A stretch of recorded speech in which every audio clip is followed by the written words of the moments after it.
my mama and me.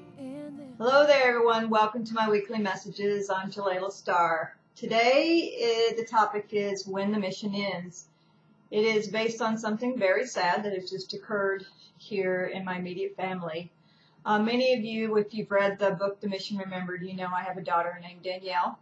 I've written about her numerous times. She's been my teacher, my daughter, when she's an only child, she's your life.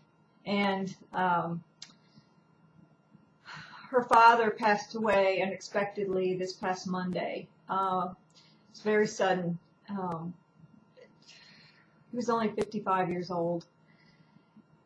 He was very much a part of this mission, kind of on the sidelines for the last many years. When I first began, as you'll read in the book, he was very psychic, and he came to me and wanted to be a part of this mission, which was a surprise to me. And then all of a sudden he changed his mind and wanted me to not go through with it. I guess he had communicated, and anyway, he had made his decision not to do it and had pulled her away from me. And a lot of my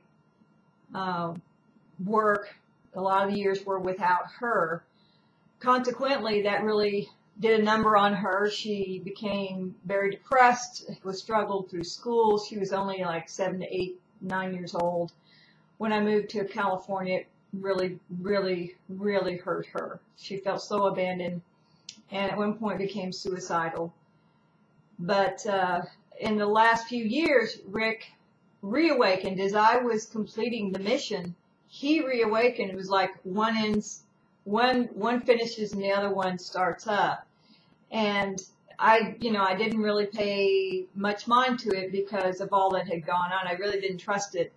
But he very quietly on the sidelines taught Danielle, who awakened shortly after as well. She was in her 20s at that point.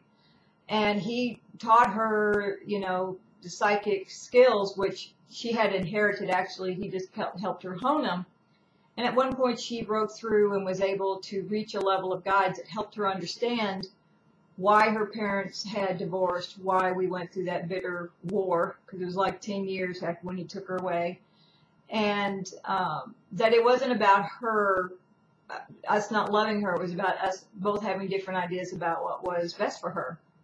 And so at one point she let it all go. She let all the anger go, the pain, the rage, and her whole life changed. She went from suicidal to getting her life on track, getting a scholarship, going to college. And at this point, she's 26 and her life was in the best place it had ever been. She decided to pursue hairdressing because she didn't really want to travel as a stage director, because that was what her scholarship was for. She's pretty much a homebody. And she had started a business and was in her third year. Her clientele was building. So she was just at the point where she was ready to launch out on her own. And she had been living with her dad. He had built her an apartment. Basically, when he built his house, the whole downstairs was an apartment with a driveway and a garage and everything just for her, because, I think deep down he didn't really want her to leave home. But they had such a great, close relationship. At times I felt jealous. I felt like the third one out, because they were like bonded from the time she was a baby. So anyway, losing him has just shattered her. And I thought it was very interesting, the timing, because if you followed this work for any length of time, then in the last 2 or 3 weeks, I've kind of come out of this cocoon of grief that I've been in pretty heavily for 5 years, but most intensely for the last 3.5 years, kind of breaking out of it layer by layer by layer until finally just popped through the final layer. And I know I popped through that because I got my joy back. I got my bucket, as I say. My bucket is full again.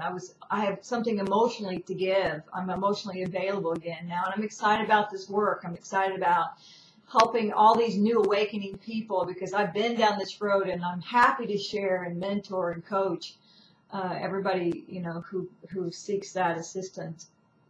So it was as if he had prepared her for this time, And I remember the night that he died, she called me up. She was just freaking out, and I got over there, the police were there, and, they were going through everything, and she was just sitting upstairs in shock, just couldn't believe her daddy was gone.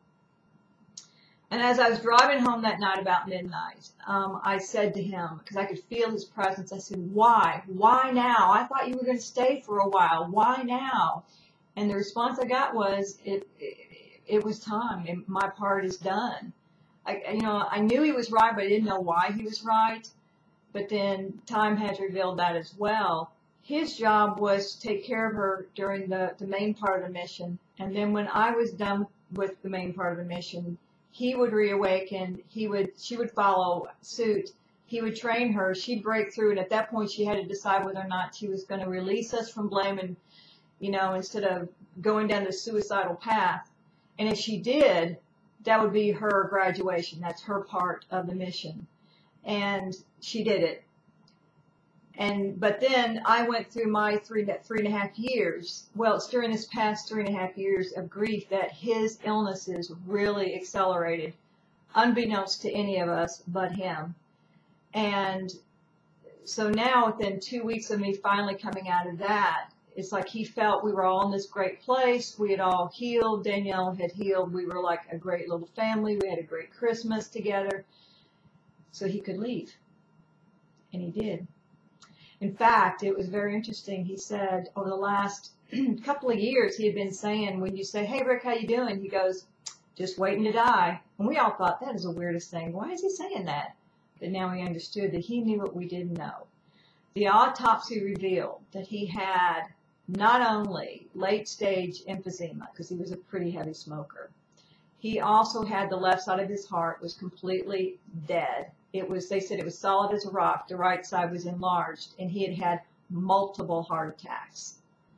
So at the very end, they said when he died, he didn't even have time to think. It was a painless death. It was very quick. He had suffered a lot. He had been in a lot of pain, and nobody knew because Rick was not a complainer. He was a happy person. He loved life. He loved people up until the end. He was golfing with his buddies. Mentoring a lot of fatherless children. They all kind of hung out Daniel collected these kids who had no father or fathers that were not available. And he was like always there for them. They'd all show up at his house every week or every night, just about. They'd all sit around the table and they'd talk. And so he left a lot of people behind that loved him. But most importantly, that little girl.